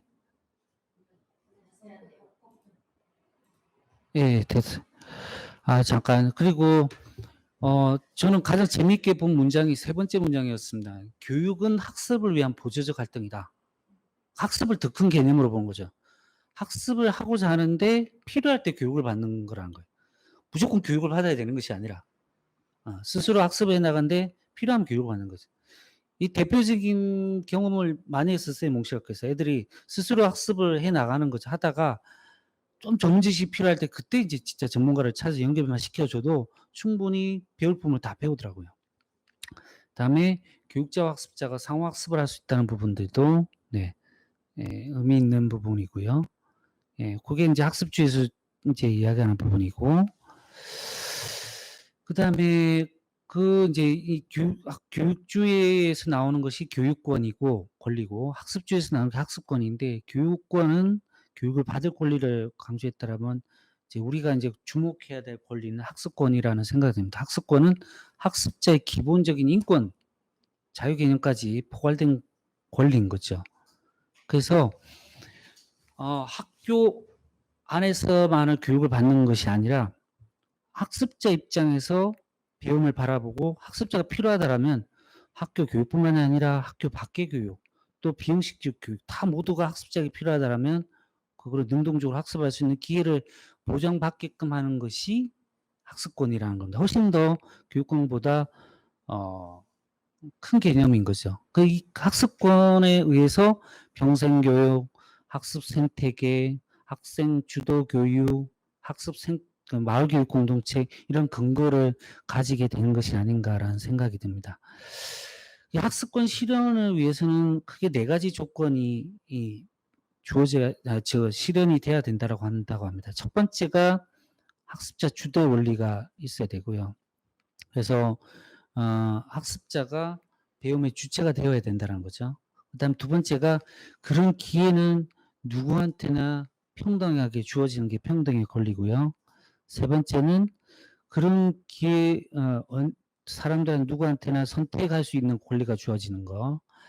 마지막 이제 참여 원리는 뭐냐면 이런 교육 활동에 있어서 그 교육 과정을 설계하는 데 있어 학습자가 참여할 수 있는 할 때 제대로 된 학습권 실현의 조건이 된다라고 합니다. 학습권 실현이 된다라고 하는 거죠. 이 네 가지 중에서 가장 중요한 것은 학습자 주도의 원리라고 그렇게 이야기하고 있습니다. 학자들이요. 그다음에 이런 흐름은 이제 미래교육과도 연결이 되는 거죠. 아까 그 자유학기제, 고교 자유여일제 이야기하다가 미래학습의 지향원리 네 가지 이야기했는데 여기 지금 네 가지가 나오죠. 여기에서도 이 네 가지 흐름이 보면 결국은 지향하는 바가 학습권 실현이랑 일맥상통하는 거죠. 그래서 우리는 이 모든 것이 이제 학교 교육, 마을 교육, 그다음에 미래 교육 이 모든 것들이 그냥 기술의 발달이 아니라 이런 학습의 어떤 학습자 주체와 그다음에 삶과 연계된 학습 또 시공간을 넘어서는 학습, 교육 격차에서 이런 부분들이 어우러져서 그 학습자 학습권을 실현하는 것이 궁극적인 목적 이라는 겁니다. 그래서 우리가 이제 지향해야 될 바는 그래서 저희가 이제 마을교육 공동체 또는 마을학교의 정의를 넣은 것이 학습권 실현이라고 봤던 겁니다. 물론 쉽지는 않죠. 이 거대한 흐름을 이 전환시켜 나가고 혁신시켜 나가는 데는 많은 노력들이 필요할 거라고 생각됩니다. 근데 안 하면 아무것도 안 된다는 생각입니다. 예, 도전하면서 나아갔을 때 변화가 일어난다고 보고요. 그 혁신 교육이 지금 흘러왔던 흐름들은 보면 그동안에 학생을 대상화했던 교육권에서 탈피해서 학생 배움의 주체가 되는 학습권 실현으로 해왔던 과정이라고 봐지고요. 그다음에 그래서 이런 학습권 실현을 위해서 학습자 주도, 학생 주도 교육을 추구하고 학교 밖을 넘나드는 그런 학습 생태를 확장하는 필연적인 경로를 따르고 있다라고 이렇게 봐지는 겁니다. 그래서 그동안 학교와 마을교육 공동체가 분리돼서 사고를 했었는데 이제 그럴 필요가 없다는 거죠. 이런 학생의 학습권 실현을 위해서 각자의 단위에서 각자의 영역에서 각자의 전략으로 노력하는 거고요. 필요하다면 협력하는 거고요. 그래서 하는 거고 이런 그 실현 여부는 질적 성장을 판가름하는 중요한 잣대로 작용하면 되지 않을까. 이런 걸 통해서 이제 정책 비전은 학생의 학습 실현을 통한 민주시민 양성이지 않을까 이런 생각을 합니다. 그래서 우리의 궁극적인 목적은 학생권 실현이다. 이런 실현을 위해서 우리 경기교육은 모든 학교를 이제 혁신 학교로 만드는 게 아니라 혁신 학교화 한다는 뜻이고요. 그래서 그 학교에서 이제 공교육을 통해서 그렇게 하고 마을 학교 통해서 학습 생태를 확장하고 또 미래 교육을 통해서 더 이렇게 한 단계 도약하는 거를 추구하는 거죠. 그래서 이제 앞으로의 관점들은 학교 중심 혁신이 아니라 학생 중심 혁신으로 전환해야 된다라는 이 요구가 되고 있습니다. 그래서 이런 학생 중심 혁신 관점에 있어서 이제 이 학교와 마을 교육 공동체가 어떻게 협력하고 학습 생태계를 확장해 나갈 것인가를 가지고 정책을 만들어내고 학습 복지를 실현해 나가는 것이 필요하다라는 생각이 들고요. 이런 관점에서 이제 마을 학교를 이제 이 학습권 실현을 위해서 마을 교육 공동체가 함께 만들어가는 학습자 주도 학습 플랫폼으로 돼야 된다 해서 저희는 이렇게 정의를 내렸습니다. 예, 그다음에 이제 마을학교 유형은 크게 지금 올해 이제 3가지 유형으로 저희는 구분하고 있습니다. 일단 지역 거점형의 마을학교, 그다음에 지자체와 협력해서 지자체가 이제 우리가 학생 수가 줄어들어서 유휴교실 많이 남고 있는데 그거를 함께 만들어간 마을학교 하는 지자체형 마을학교, 또 기존에 하고 있던 꿈의 학교, 꿈의 대학, 방과 마을학교는 마을교육 협력 마을학교 이렇게 구분을 하고 있습니다. 그래서 이제 이런 학생의 삶을 중심에 두고 학습권 실현을 위해서 학습생태 확장으로 혁신교육 3.0을 실현해 나가는 것이 마을 교육 공동체 정책의 목표라고 생각하시면 될 것 같습니다.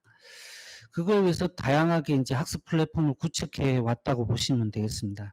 이런 메시지가 어떤 체계적인 철학과 이런 정돈 없이 계속 사업으로만 비춰졌기 때문에 좀 부정적인 느낌도 있었던 것 같지만 학생의 학습권이라는 그다음 그걸 위한 학습 플랫폼이라는 관점에서 보신다면 또 달리 보이시지 않을까 생각됩니다. 그래서 이게 지금 보면 지역 내 다양한 마을 교육 참여를 통해서 청소년 자발적인 진로 탐색에 지원한 경기 구매학교가 이렇게 다양하게 펼쳐지고 있고 지역사회 협력을 통해서 이제 진행이 되고 있고요. 꿈의 학교 같은 경우도 다양한 협력기관을 통해서 다양한 진로를 모색할 수 있게끔 하고 있는 것이 되겠습니다. 그리고 몽실학교 같은 경우는 더 이제 공간을 가지고 있기 때문에 더 확장적으로 이렇게 개념을 발전시켜 나가려고도 하고 있습니다. 그래서 몽실학교 정의를 그대로 이어받아서 청소년 학습권을 실현하기 위해서 다양한테 자발적으로 조직적인 교육이 이루어진 학습 플랫폼이자 마을교육 공동체가 함께 만들어가는 청소년 학습관 이렇게 정의를 내리면서 가고 있습니다. 그래서 이 기능에는 기본적으로 자치벤터로서의 몽실학교가 있고 그 다음에 학습 소외 청소년 학습 소외 극복 지원하는 활동들 그러니까 이렇게 학교 밖 청소년의 학습 활동들 이런 것도 지원을 하고 위기 학생 지원을 위한 학습 활동도 점차 확대해 나가는 것도 고민하고 있고요. 그 다음에 그 외에도 이제 청소년 학습권 실현을 위해서 진학 진흥이라든지 또 학교 밖 아이들 학교 밖 학습 경험을 인정하는 활동이라든지 또 만약에 또 지역사회 학습장 인정이 된다면 학교와 연계된 학습장으로서도 되지 않을까 역할을 하지 않을까 이거를 또 마을교육 공동체 활성화를 통해서 이루어 나가려고 이렇게 하고 있습니다. 자, 이런 이제 그 몽실학 그룹에서 다 저희는 이제 마을학교라고 고등학교 꿈에대한 또 새로운 형태가 나올 수가 있겠죠. 청소년 학습권을 위한 아동 청소년 학습권을 위한 또 새로운 학습 플랫폼 만들어진다면 그것도 마을학교라고 할 수 있을 것 같습니다. 단순히 그냥 특기적성을 하는 교육이 하는 것이 아니라 아까 말했듯이 학습권 실현을 위한 학습자 주도의 학습 플랫폼이 되는 것이 경기도 교육청 마을학교고 이런 경기도 교육청 마을학교가 되기 위해서는 이제 쭉 저희가 한 5, 6년간의 경험을 통해서 이런 원리들이 구현이 됐을 때 마을학교가 된다라고 생각을 하고 있습니다. 그래서 이런 원리들을 구현하려고 노력해야 되는 것이 마을학교의 과제이지 않을까 생각하고 이렇게 제시를 하고 있습니다. 그래서 제 이제 그 첫 번째 운영 원리가 개별화의 원리, 그 다음에 참여의 원리, 창의적인 도전의 원리부터 성찰의 원리까지 이 마을 학교들한테 이런 원리들을 구현하려고 노력해야 된다라고 이야기를 하고 있습니다. 일단 첫 번째가 제일 중요한 게 이제 개별화의 원리인데요.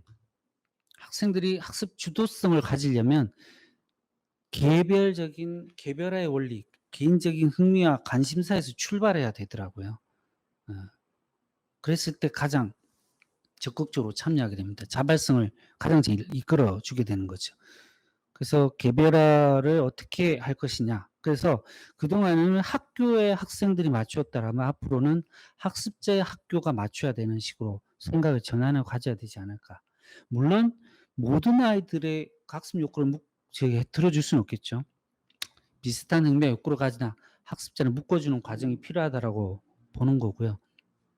그다음에 이게 이제 진로라든지 뭐 이런 거에 의해서 강요된 학습이 존재하기 때문에 이걸 다 들어줄 수는 없죠. 다만 개별의 원리가 처음부터 안 해더라도 학습의 과정의 중간중간에서 주도권과 선택권이 보장된다면 학습 효과는 충분히 된다는 걸 느꼈습니다. 그래서 학습의 전 과정에 있어서 어떻게 개별화에 원리를 적용할 것을 교사 항상 고민해야 된다는 생각이 됐습니다.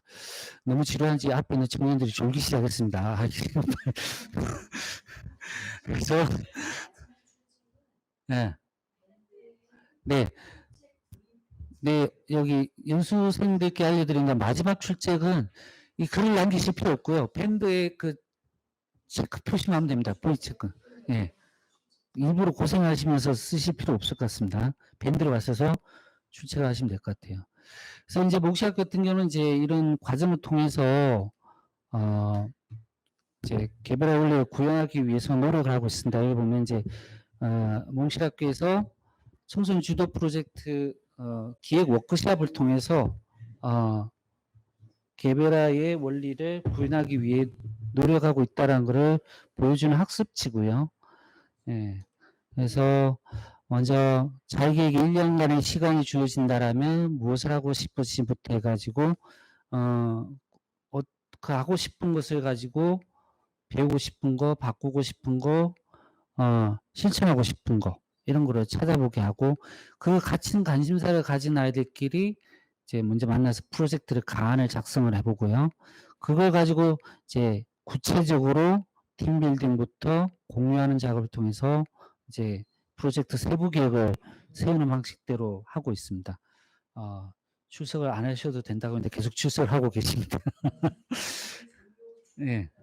그다음에 네, 그런 과정들을 전개를 하고 있어요. 그때 활동 모습들이고요. 예. 지금 아이들이 모여서 자기의 하고 싶은 거와 그런 것들을 바탕으로 프로젝트 기획을 하고 있는 모습입니다. 이게 초안 프로젝트 모습들이고 펼쳐진 거를 가지고 이제 자기 관심사 있는 거를 선택하는 과정이에요. 이렇게 선택한 걸 가지고 다시 모여 가지고 세부 계획을 짜는 식으로 해서 만들어진 프로젝트 기획서입니다. 그래서 4주에 걸쳐서 많은 시간을 들여서 지금 이제 프로젝트를 기획하고 이거를 가지고 매주 다시 협의하면서 진행하는 방식으로 프로젝트를 하고 있습니다. 이런 거는 참체 같은 데도 충분히 적용할 수 있다라는 생각이 듭니다. 이미 실제로 그걸 본따서 적용하는 학교들도 나타나고 있습니다. 요거는 이제 그때 나왔던 프로젝트를 설명하고 선택했던 과정들이고요. 그때 나왔던 프로젝트들이 이렇게 다양한 프로젝트들로 나와 있습니다. 그래서 이렇게 개별의 원리가 구현되는 것이 제일 중요한 원리고요. 두 번째로 중요한 원리가 참여의 원리가 되겠습니다. 교육과정에 학습자가 기획하고 만들어가고 참여해야 된다라는 거죠. 이게 이제 교사 주도에서 학습자 주도로 넘어가는 어떤 중요한 포인트입니다. 근데 이때 교사는 가만히 있으느냐? 절대 그건 아니고요. 교사의 숨겨진 의도된 교육과정이 있겠죠. 그것을 억압적으로 지시하는 것이 아니라 학습자의 발현적 교육과정이 만날 수 있게끔 하는 것이 중요하다는 생각이 듭니다. 그래서 여기 지금 보면 더해용 프로젝트 역사팀에서 만들었던 그 학생들이 만든 한 학기 역사 교육과정이고요. 이 역사 교육과정을 학생들이 모여서 역사를 왜 배워야 되는지 이유부터 출발해서 교육과정을 애들이 설계를 했습니다.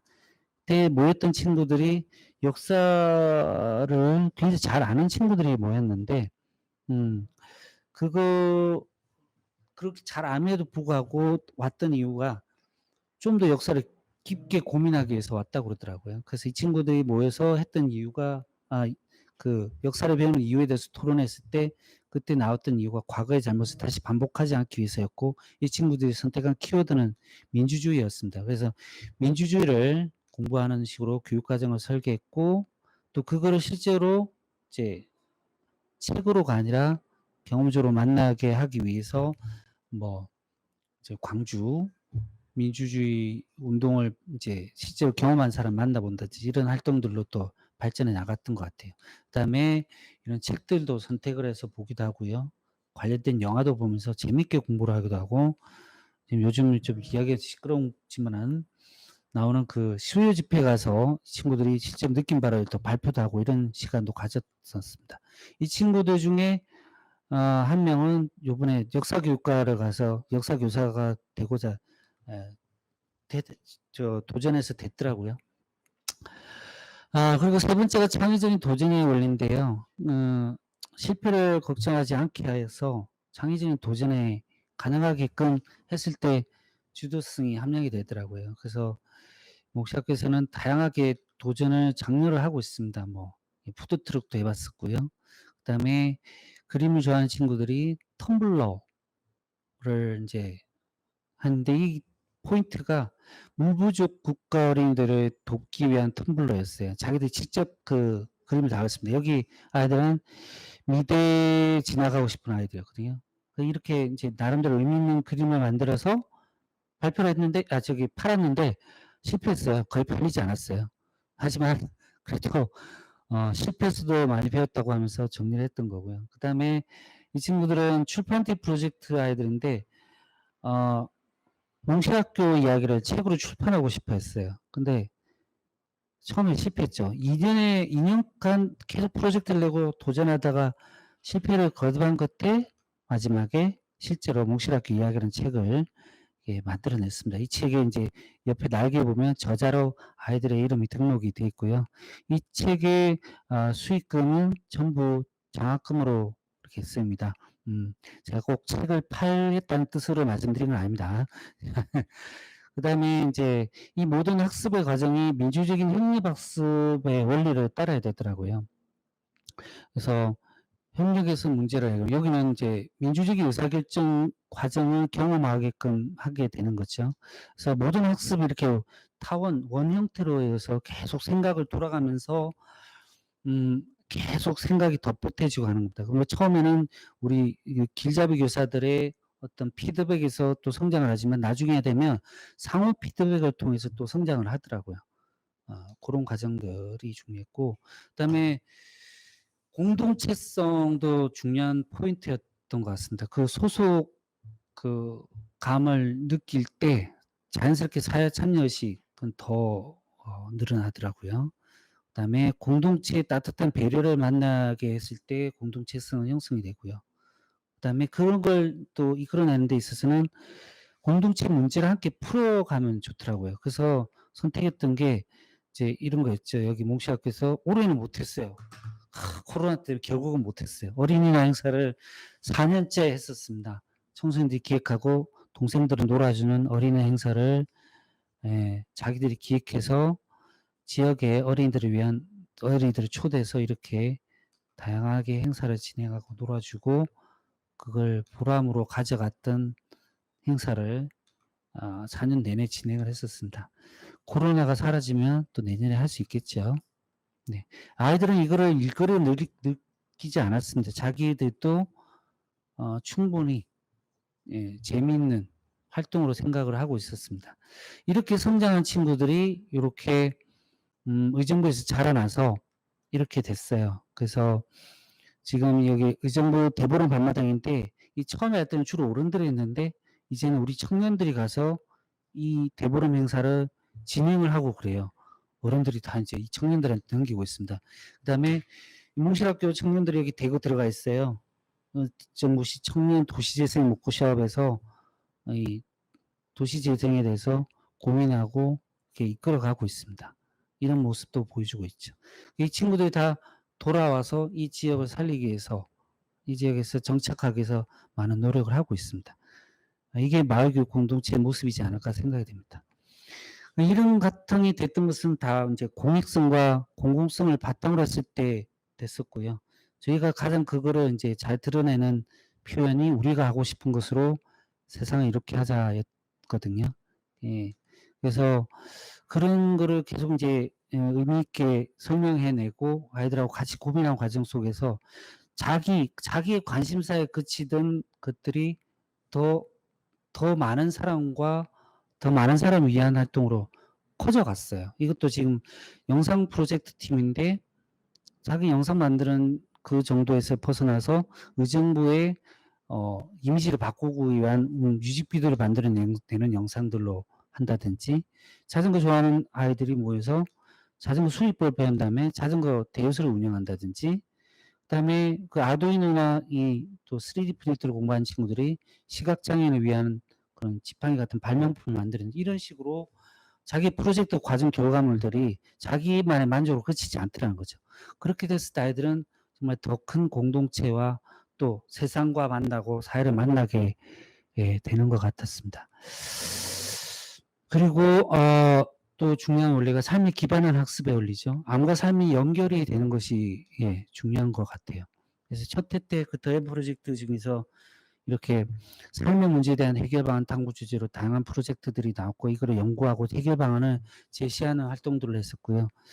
뭐 대표적으로 하나가 이제 자연과학 팀이었는데 이 친구들이 처음에 주제는 빛공해가 뇌에 미치는 영향이었다가 연구를 해 나가면서 의정부의 전등갓이 빛공해를 많이 유발한다는 것을 보고 연구 끝에 전등갓을 새롭게 바꾸는 디자인을 제안하는 식으로 해서 내더라고요. 요런 것도 아이들한테는 그게 단지 지식으로 와닿지 않았을 거라고 생각됩니다. 이 모든 것을 이끌어가는 것이 마을교사고요. 여기서 마을교사는 조력의 원리를 되새기면서 가야 된다라고 생각됩니다. 그래서 우리는 어떤 특정 분야를 티칭하는 것이 아니라 조력으로 변화돼서 해야 되는 거고 교사가 조력자로 바뀔 때 청소의 주체성은 향상이 되는데 단 이것도 잘못 생각하는 사람도 있어요. 그걸 내버려 두면 애들이 다 잘한다는데 그렇지는 않습니다. 방임해서는 안 되고요. 그 조력의 정도는 상황마다 아이들 집단마다 나이마다 구성마다 다를 수밖에 없고요. 그걸 어떻게 적용하느냐는 교사의 전문성이라고 생각됩니다. 그래서 어떤 그런 전문적인 조력과 조력이 바탕이 된 질문이 아이들의 자발성과 어우러질 때 청소년도 훨씬 더 깊은 배움으로 몰입하는 것 같습니다. 그래서 이 내용은 이제 길잡이 교사의 약속인데요. 아이들이 스스로 주인이 될 수 있게 하고 항상 우리는 어디까지 관여에 대해서 고민해야 된다라고 이야기를 하고 있고요. 가르치려 들지 말고 스스로 말하게 하고 스스로 결정하게 하고 함께하고 함께 고민해 줘야 된다. 이게 이제 마을교사의 약속이 되어야 되지 않을까 해서 이렇게 제시를 해봤었고요. 그래서 학생 주도 교육은 아이들이 알아서 마음대로 하게 하는 것이 아니라는 겁니다. 그래서 이 스스로 깨닫게 하는 고도의 전략이 필요하고요. 노력이 많이 필요하다는 부분이고요. 그 다음에 이제 성찰의 원리에서 모든 활동이 이제 평가가 아니라, 이제 돌아보고 성찰하게끔, 그 다음 그 공유를 통해서 성장의 기쁨을 가질 수 있게끔 하는 거다. 처음에 그래서 몽실학교도 발표회라고 해서 계속 드러내는 발표를 많이 했었는데, 그 뒤로는 발표라기보다는 그 시간들을 성찰의 시간이라고 해서 하늘길 활동을 어떻게 돌아보고 그 다음에 그 돌아본 걸 가지고 어떻게 그 다음 해나갈 것인가를 더 중요하게 생각하는 식으로 가려고 노력을 하고 있습니다. 그래서 평가서들을 보면 아쉬운 점 뭐 이런 부분들에 대해서 많은 이야기들을 하고 있습니다. 이런 이제 마을학교의 원리들이 주구대들 노력해야 된다라는 것을 이야기 드리고 싶고요. 그거에서 이제 우리 활동하는 분들이 마을교사여야 된다라는 생각입니다. 그래서 이런 마을학교들은 그냥 단순히 지식을 전달하는 것이 아니라 성장하고 순환하는 학습 생태계, 그 다음에 이게 연결되는 복잡성을 가지고 있고 암과 삶이 연계되는 그런 특징을 가지고 있다라고 생각하시면 될 것 같고요. 마지막으로 이제 학생 주도 교육은 아이들과 함께 만들어가는 교육이다. 학생 단독 교육, 교사 배제 교육이 아니다라고 이야기를 하고 있습니다. 가장 유사한 이론이 개별화 수업이라는 Differentiated Instruction이라는 이론인데요. 사실 그거를 진짜 제가 연구를 해보니까 그보다도 주도성의 협력 과정을 저희가 더 중요하게 보고 있더라고요. 그래서 저희는 이제 이거 이름을 개별화 기반한 학습자 주도 협력 학습이라고 이름을 붙여서 이제 이론화 시켜 나가려고 하고 있습니다. 그래서 이제 포인트는 다 이겁니다. 이제는 학생 중심의 혁신이다. 이런 관점으로 이야기를 하는 거고요. 그래서 우리가 하고 싶은 것으로 나부터 우리를, 우리 마을을, 교육을, 세상을 이롭게 하는 그런 마을학교, 그 마을학교에서 아이들과 함께하는 마을교사가 되자라는 이야기를 드리면서 제 강의는 마치도록 하겠습니다. 긴 시간 들어주셔서 감사드리고요. 저도 오늘 이거 너무 어색했습니다. 어떤 내일도 있고 다음 주도 있는데 아무쪼록 잘 참여하셔서 유종의 의미를 거뒀으면 좋겠고 마지막 다섯 번째 시간에는 지역별 원래 지역별로 하려는데 지역별 몽실학교 장학생들하고 저희랑 또 지역에서 신청한 선생님들하고 같이 이 주도 이 연수에 대한 느낌과 그다음에 교육의 경험들을 나누는 것 통해서 좀 관계를 만들어보는 비록 온라인이지만 그런 걸 하려고 하고요. 이것들을 바탕으로 해서 이제 계속 이제 마을교사에 몸을 담고 싶으신 분들이 계시다면 리더 과정, 전문가 과정이 돼서 이렇게 점점 마을교사로 함께 하셨으면 좋겠습니다. 긴 시간 들어주셔서 너무 감사드리고요. 네? 네? 밴드에 실명이 안 되는 분은 실명을 바꿔주셔야 저희가 출석 확인이 된다고 합니다. 그리고 내일부터는 출석 체크를 댓글 하지 마시고 처음 들어올 때 체크 표시하고 또 마치기 전에 체크 표시만 하시면 됩니다. 네. 이상 마치겠습니다. 감사합니다.